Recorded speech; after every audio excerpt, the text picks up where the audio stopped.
Yooyaa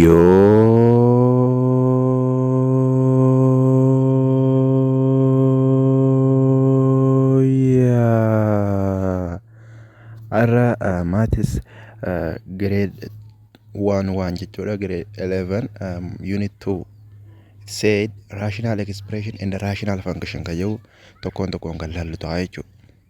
Saniifuun hordofaan afeerraa teenya jechuudha. Unit outcomes warra unit tana keessaa dhufe jechuudha. Akka gaafii internaalii keessa seenanii jechuudha. Gadi fageenyaan jechuudha. Gadi fageenyaan keessa seenanii kan isin gaafatan ta'a jechuudha. Qormaata biyyoolessaa barattoonni amma qormaata biyyoolessaatiif qophaa'aa jirtan gaa qormaanni biyyoolessaadha asirratti dipendi ta'a jechuudha. Objectivity yookaan unit outcomes qajaa'u kana jechuudha. Unit tana keessaa waan dhufe jechuudha. Unit 2 tana xumurtan booda kana beekuu qabdanii jaallatamni. By the end of this unity you will be able to maal fa'aa beekuu qabdaa? Recognize rational expression. Rational expression beekuu qabda akkasumatti. Recognize godhuu qabda jechuudha. Define a rational expression and a rational an action. Rational expression and an action garuu akkasii miti. An action jechuun function jechuusaati. Inni asitti qubee takkaatu biraa irratti jechuudha. F2 asii irratti function jechuusaati. Expression and rational function. Action waan jiru fakkaata garuu functionidha. Now methods and procedures. Maloota isaa akkasumatti adeemsa isaa beekuu qabdan jechuudha. In simplifying a rational expression kana salphisuu qabdan jechuudha. Understand efficient methods in solving rational equation and inequality. Kajoo kana tokkoon beekuu qabdan jechuudha. Develop efficient methods in solving rational equation and inequality. Now basic concepts and specific facts about rational function. Okay. Unit content isaa qabiyyeen isaa immoo kana jechuudha. 2.1 up to 2.4 itti jira jechuudha. 2.1 irratti waa'ee maal ilaalla? Waa'ee simplification of rational expression ilaalla. 2.2 irratti immoo rational equation and rational inequality kajoo ilaalla. 2.3 irratti maal ilaalla? Rational function and their graphics kajoodha hammatu jechuudha. Kalaalluuf yaanu jechuu toppikiin inni sadaffaani. Okay, 2.4 irratti ammoo application of rational expression and function kajoo keywords tokko kan laallu summary and review exercise kajoo tokko ilaalla. Garuu har'aaf ammoo 2.1 simplification of rational expression kajoo kan laallu ta'a. Yoo waaqni nu dandeessus ta'e 2.2 rational equation and rational inequality kajoo kana itti aansinee kan laallu ta'a. If God help us, may God help us, guys. Rabbi nu gargaaru kana itti aansinu ta'a jechuudha. Let us move on. May itti fufnu. Introduction remarka. You can add, subtract, or multiple polynomial expression. Ideus dandeessu hir'isuus akkasuma baay'isuus dandeessu. Polynomial function. Polynomial beektan barattoota keenyaa polynomial function kutaa 10tti eegessa kanatti fakkaatu kutaa 10tti bal'inaan ilaaltanii turtan jeen abdadha. Yoo kan ilaalan taatanillee ni ilaaltan achirraa jechuudha. Achirraa ilaaluu baattanis garuu asumarraa ifa isinii ta'uu qaba jechuudha. Ifa isinii ta'uu danda'u ta'a. Internally keessa seennee kan laallu yoo ta'e waa'ee polynomial function it is easy dha. Salphaadha kuni kana isiniif hariyaa miti kutaa 10 sirrii ilaaltan jettanii yoo asirratti kaa gadi fageenyaan laalleettan in detail you can see it guys. Arguu dandeessan jechuudha. Kutaa 10ffatti jechuudha. Qormaanni gaa akkuma beekamu maatirikii nama jechuudha. Duraan interansii turte amma maatirikii gaa ta'ee jira. Kutaa 9 irraa hanga kutaa 12tti hammatti. Saniifuu bifa saniif qopheessuu qabdan jechuudha. Polynomial function array isinii ta'uu hin qabu jechuudha. Expression using the basic rules defined on the set of real numbers. Then the result gives another polynomial expression. On another hand, if you divide a polynomial expression by another polynomial expression, the result may not be polynomial expression. Polynomial expression by another polynomial expression. The result may not be polynomial expression. In this unity, you will learn about questions of polynomial expression, which are called rational expression. Question to go and nuga akka heru when it bifa ratio tin kakame jechuudha. Bifa ratio ti fraction tin kakame jechuudha biratin. Polynomial expression we call it mala jenne yamna je rational expression jenne yamna je. Okay. Ibsamoota raashinaalii ni beektan kaa raashinaalii jechuun lakkoofsa bifa a irra baatiin taa'e akkuma beektanitti gaditti jechuudha. Kunis akkasumatti polynomial functionii bifa a irra baatiin taa'e jechuudha. Wal hubannee akka waliin hin gubanne kaa akka wal hubannu 1.1 maal jedha? Rational expression 2.1 irratti jechuudha. 2.1.1 irratti maal jedha? Rational expression internally haayiseenu jechuudha. Activity 2.1 irratti maal jedha? Which of the following numbers are rational numbers? Rational number katee eenyu kamii jedha? Kun amma maali? Kun rational numberidha. Kun repeating decimal number isa kanaatu repeat taa'ee jechuudha. Akka barii qabu kana qabu gubbaarraa baara qabu kanaatu repeating decimal function decimal gosa meeqa jira gaa rational kun amma rationally deebisuu ni dandeenya jechuudha. Kunis formulaan isaa kutaa 10tti jiranatti fakkaata I guess. Kutaa 9 jira kutaa 9 irra jira jechuudha. I guess unit 2 irra jiran fakkaata. Unit 2 irra calculate matan irra unit 2 irra jira. Repeating decimal and terminating decimal jira. Isa karaa fraction jijjiiruun formulaan isaanii achi jiru jechuudha. Saniifuu asirratti yeroo balleessuun barbaachisu achirraa deeqxanii ilaaluu dandeessan jechuudha. Formulaalee isaatis akkamitti akka desimaalii kanaa fraction akka deebifnu jechuudha. Dhaqxanii ilaaluu dandeessan jechuudha. Okay, kun uno akkasuma maali bifa a irra baatiin kataa'enne kunis akkasuma rational number jechuudha. Kun ammoo paayin tun not rational number. Isin kun rational number miti. Maaliif isin tun 3.4 jecha akkas deemti. Lakkoofsi isin not repeating it is repeating nor terminating, neither terminating nor repeating yan dubbatan kaa ugaa dubbatanii yookaan immoo not repeating and although not terminating jettanii dubbachuu dandeessan. Terminating decimaalii jechuudha. Neither not either neither repeating nor terminating decimal number. Therefore it is not rational number jettanii deebistan jechuudha. Okay. Inni diidhaa bifuma sanii maali jechuudha? It is irrational number dha jechuudha. Kanis irrational number jeniin. Not rational jechuudha. Nis irrational number. Wal hubannee. Ammoo rational number jennee turre. Which of the following are polynomial expression katee kamii? Kamii polynomial expression katee? Polynomial expression katee kamii? Polynomial expression akkuma beektan domain isa or number. Domain fi range. What does it mean domain? What does it mean range? Kajau tokkoon ibsine turre jechuudha. Kutaa 10tti. Sanis achi ilaaluu dandeessan. For simplicity isa salphaadha jechuudha. Domain jechuun it restrict range.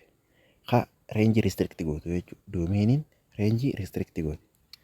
Akkamitti restrict gootii jechuu dandeessan. Karaa range murteessuu eenyu domainidha. Domain jechuun fakkeenyaaf amma fakkeenyota hedduu kitaaba kutaa kudhanii san irratti kaasuudhaaf yaallee turre achi argachuu dandeessan. Garuu salphaa asuma akka hubattaniif internaalii achi ilaaluu dandeessanii. Doomeenii amma fakkeenyaaf naachuraal sooshaal jira, damee biraanchii jechuudha. Naachuraal inni sooshaal jira, sooshaal saayinsii inni naachuraal saayinsii. Saayinsii uumamaa fi saayinsii hawaasaa jeekuma jiru. Fakkeenyaaf amma saayinsii uumamaatii fi saayinsii hawaasaati jechuun doomeeni. Doomeenii jechuun isaan kana. Garuu immoo fiildiin isaan of keessa qabatan san reenjiidha jechuudha. Walubanna jiyyaati. Fiildiin isaan of keessa qabatan san maali? Reenjiidha jechuudha. Fiildiin fakkeenyaaf amma sooshaal jala jiran jechuudha. Sooshaal saayinsii yookaan saayinsii hawaasaa kan jala jiran akka loowii fa'aa, kanneen akka manaajimentii, kanneen akka akkasuma waa'ee akkaawuntiingidha. Isaan kun fiildii maaliiti? Fiildii warra sooshaal jalatti argamuuti. Fiildiileen xiqqishoo akkanaa tanaan mala jennee yaamna doomeeniidha jenna. I mean reenjii. Doomeeniin naachuraali. Takkaa'u sooshaal jechuun maali? Doomeeniidha. Garuu reenjiin maali? Fiildiilee isaan keessatti argamtu jechuudha. Fakkeenyaaf naachuraal keessatti argamu maali? Waa'ee meedisiin fa'aa warra baratu, waa'ee HO'dha, heelzingii fa'aa warra baratu jechuudha. Injinariingii kun maali?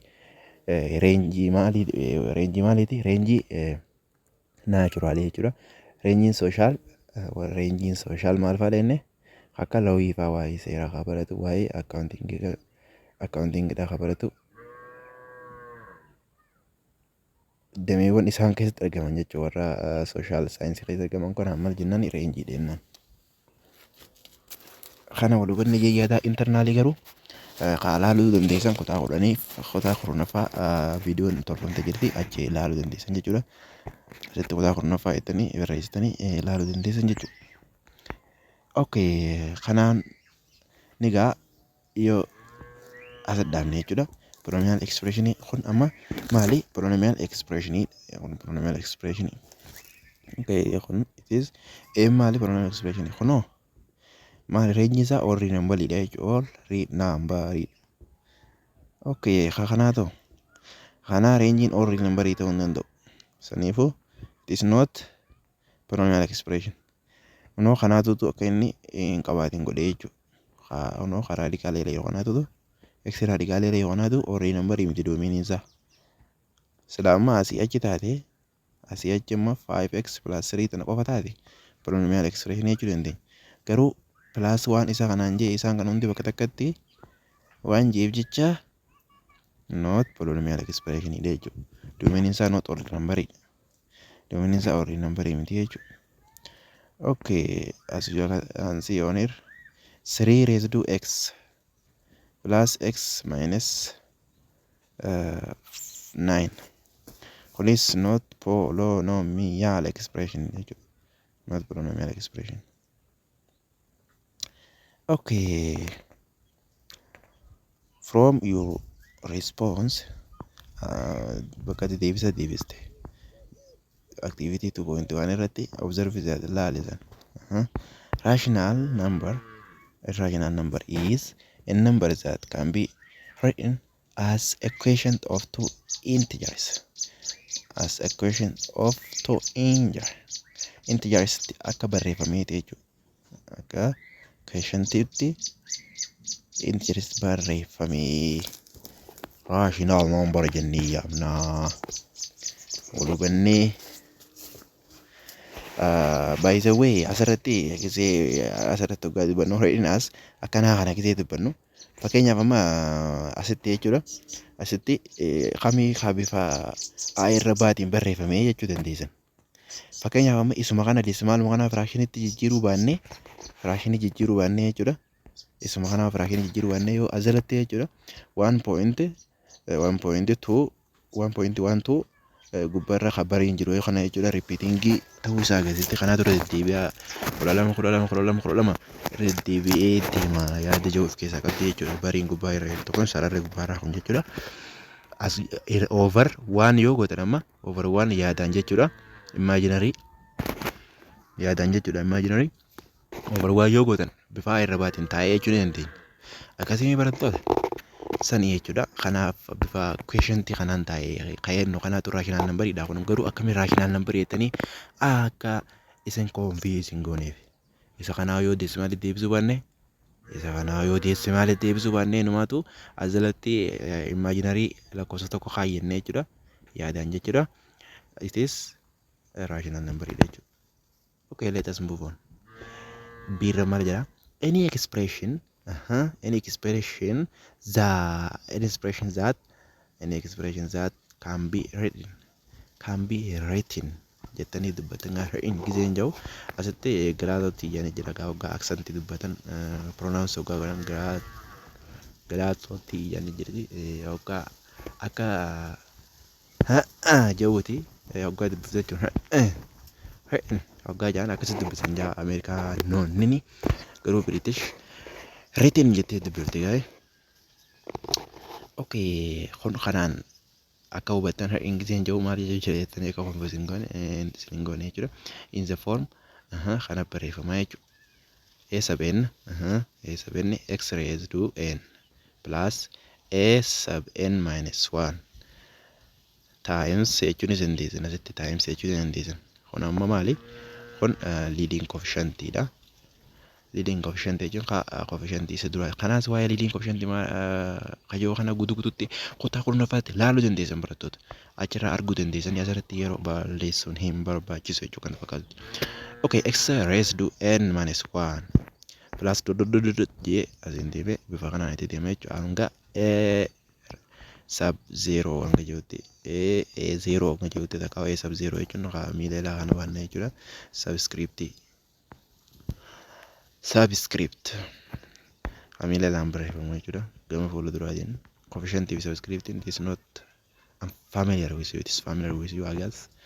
And I beg Tanjayada, where n is a multiple about and negative integer talk about negative integer talk about. Okay, a naught or a sub 0, comma, comma, up to a sub n. Or an are real numbers. Real number is called polynomial expression. Okay.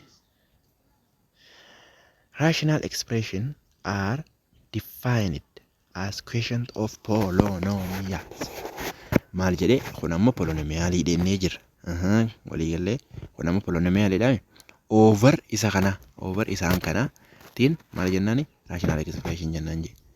Maal jennee always in jee barattoota always as the most waan jawan yeroo hedduu always waan jawu kanaa fi all waan jawu kana garte wantoota bakka isaan kun akka koomaniiti isaan sanarratti dippeend taatanii qabachuudhaaf yaala barattoota as much as you can hanga dandeessan takka ta'e jechuudha. Qabachuudhaaf yaala always waan jiru kana it's very important point dha jechuudha. Kanaafuu yeroo hunda kaa'inni maali polynomial function bifa irra baatiin kaa'ame kana maal generate hundana rational number enniga rational number bifa irra baatiin ka ta'in asitti maal dubbatu jiru garuu rational expression is defined as akkamitti ibsama akkamitti keenya polynomial function kun bifa irra baatiin ta'e polynomial function bifa irra baatiin ta'e bifa irra baatiin a over b walbanna jeen abdalla. Okay, definition 2.1 maal jetti given two polynomials p of x q of x with eenyu wajjin q of x an equal to 0 do khayalaasan jechuudha. Denominator kennuun kun not 0 ta'uu hin qabu jechuudha. 0 ta'uu hin qabu. P kunis Q kunis polynomialidha. Tu polynomial jeen garuu Q kun 0 ta'uu hin qabu jechuudha. Q not 0 ta'uu hin qabu. Q of x is unequal to 0 jechuudha. Q of x is unequal to 0.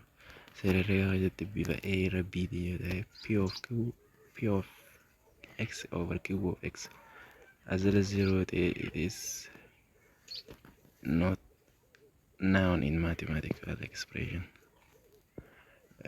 Range isaa jechuudha doomee range isaa waggaa ta'u undefined dha jechuudha waggaa p of x yoo 0 ta'e jalatti qajeelaa kun denominator is not allowed to be 0 inni 0 ta'uudhaaf hayyamamaa miti jechuudha seera mathematicsii keessatti. Sanaafuu undefined dha waan ta'eef jechuudha. It's called rational expression jennee yaamna jedha. In a rational expression p of x over q of x is a polynomial. P of x is called numerator and also q of x is called denominator. That is it. Example 1. Which of the following are rational expression? Rational expression is a rational expression. Solution is a 2x plus 3 is polynomial and although 5x raised to 2 plus 9x minus 4 is also rational, not rational, polynomial. So as I told you before, I said polynomial over polynomial. Whether its polynomial is on denominator and although numerator, we call it rational expression generator. Okay, polynomial function jechuudha polynomial arithmetic denominator fi numerator gaafa polynomial function jira isaan san mala jennee yaamna rational expression jennee yaamna jechuudha. Saniifuu polynomial function kunis polynomial function dha. Saniifuu walirraa maal jennee yaamna rational expression jennee yaamna jechuudha. Okay.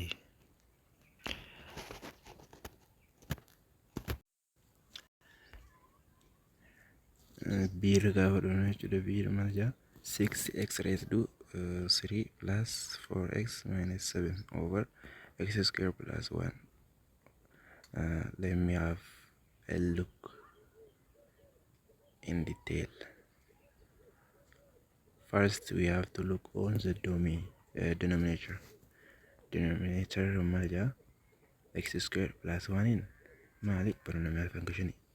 Numerator maali x 6x raised to 3 plus 4x minus 7 is also polynomial. Sanifu polynomial over polynomial, we call it rational expression in the image. When is rational expression in the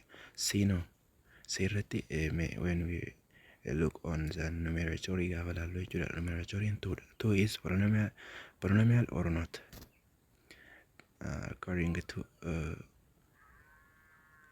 our precondition. Wanta satisfy godhuu qabu jechuudha. Wanta inni milkeessuu qabu maali polynomial function ta'uudhaaf jechuudha. Akka reefu jalqaba jechuudha kaasuuf yaala ture amma 2 kun maali 2x raised to 0 jechuudha biraatiin walhubannee garuu 2x raised to 0 jechuun 2x the power of 0 jechuudha raised to giseen jiru the power of jechuudha 2x raised to 0 gaanu any number raised to 0 is walqixa takkaami akka mathematics jechuudha akka seera herreegatti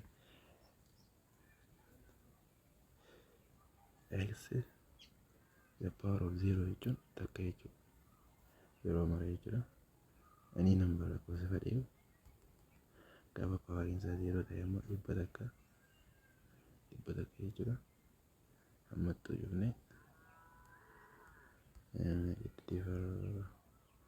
ammattuu jufne gaafa 0 gubbaa goone jechuudha bu'aan isaa takka ta'e jechuudha bu'aan isaa takka ta'e jechuudha takka saniifuu takka baay'isuu any numberii lakkoofsuma sun ta'an saniifuu bifa sanitti akka hubattan jechuudha.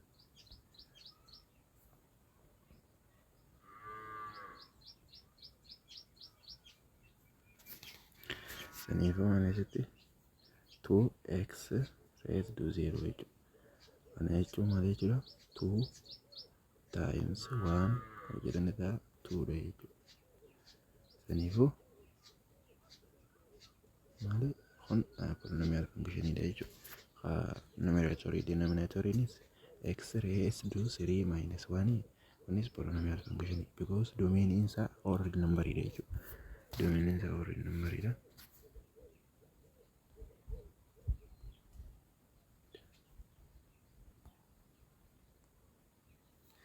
Domain isaa already number ida jechuudha. Saniifuu isaan kun rational expression jechuudha inni jechuudha eenyu isa sirra jiru waan.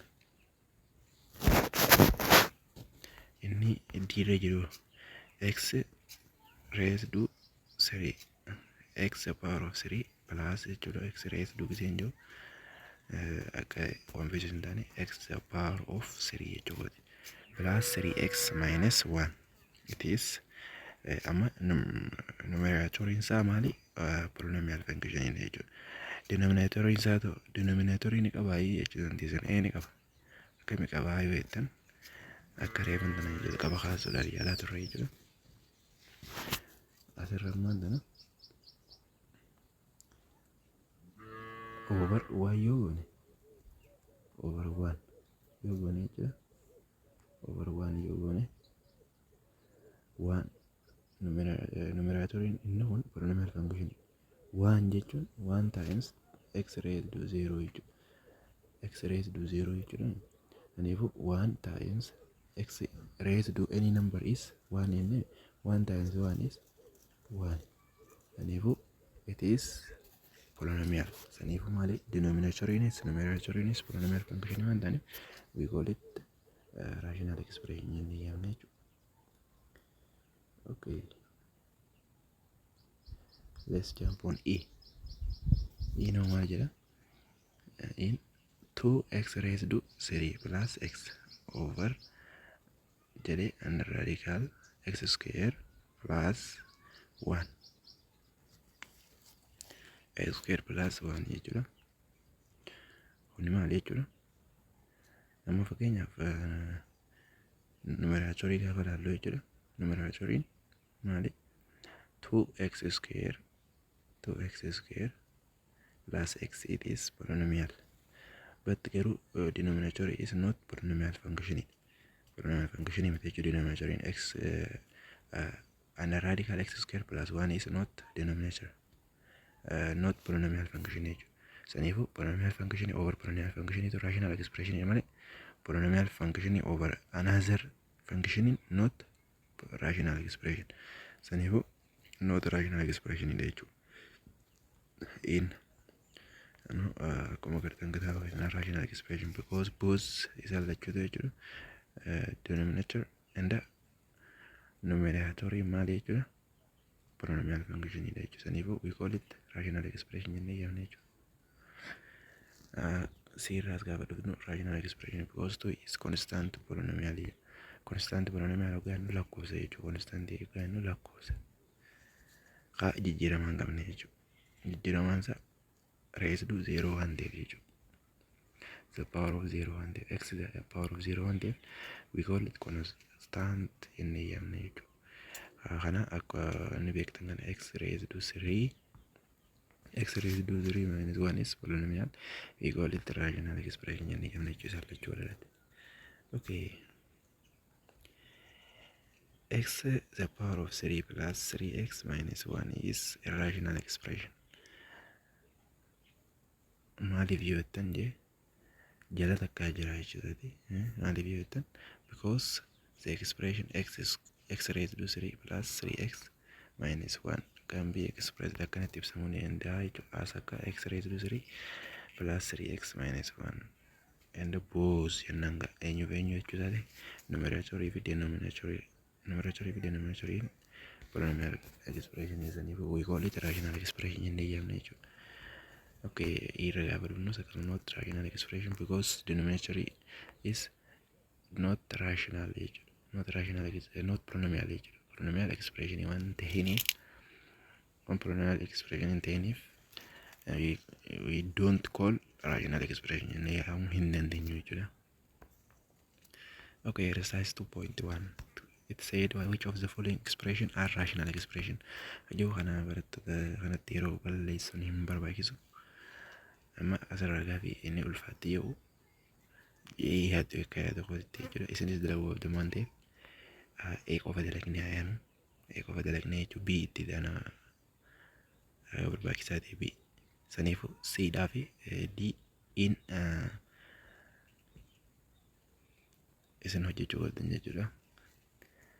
Nootii fi C noot D noot takkaa'u E noot jettanii takkaa'amoo C yes D yes akkasumatti E yes jettanii deebisuu dandeessan jechuudha. Komantii irratti asitti immoo gaaffii lameen tana qofa dalagnee jechuudha. Asitti x square x plus 3 over x raised to 3 plus x minus 9 isaan lachuutu polynomialidha. No, x plus 3 is polynomial, x raised to 3 plus x minus 9 is polynomial, sanifu we call it a rational expression. Okay, one you know, beta gavalalo, numerator isa numerator mali 1 times x raised to 3 x raised to 0 jechuudha. X raised to 0 ganu mali x to the power of 0 takka waan ta'eef takka baay'isu takka waan ta'eef akkuma jalqaba researcher solution example irratti haasuuf yaalaa turre jechuudha. Garuu denominator not polynomial inni not polynomial godhuu danda'e unoo kanaatu godhee jechuudha. This not polynomial akka hin ta'in danaa godhee saniifu we don't call it rational expression. Kanaafu we call it not rational expression inni yaadna jechuudha. Okay, see DVE yes takau no jettanii deebisuu qabdan jechuudha. Kan test teessan haa ta'u jechuudha. Yoo kolfaa ta'es haa wajjin irratti hojjennu ta'a. Okay, it is enough for today. We will start from 2.1 to domains of rational expression kaju. Yeroo dhufu kan lalluta. Have a wonderful time. Yo.